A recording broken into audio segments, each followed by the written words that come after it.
Your win at Richmond in 1984 was pretty amazing, but another one that really truly stands out for me was 1998 at Martinsville. You were having really bad problems with heat exhaustion.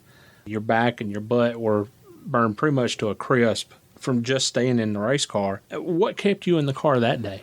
Well, I think at that time it wasn't getting out of the car, to keep that streak going. We had a consecutive win streak, 16 years in a row, somewhere in there, and we hadn't won that season. It was getting kind of iffy if we were going to be able to win. It was fairly late in the season.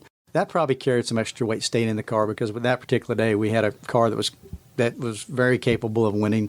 It never hardly ran out of the top 5 the whole time that day. And I think knowing that those opportunities were getting fewer and far between. How aware were you of what was going on those last few laps? Because when you got out of the car, I was truly concerned for your health, because evidently you were really, really struggling. Yeah, it was very tough. I mean, a lot of guys over the years have had trouble with their cooling equipment, not working, no power steering, and they drive on and they go on.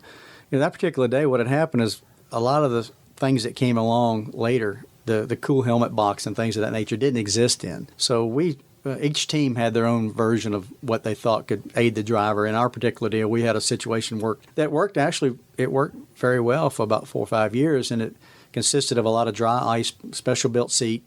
There was a lot of things that were built around this thing. But that particular day, I don't know if it kicked a breaker or what happened to it, when we turned it on to start the race, it didn't work. And normally, you can live at short track, you can live without that.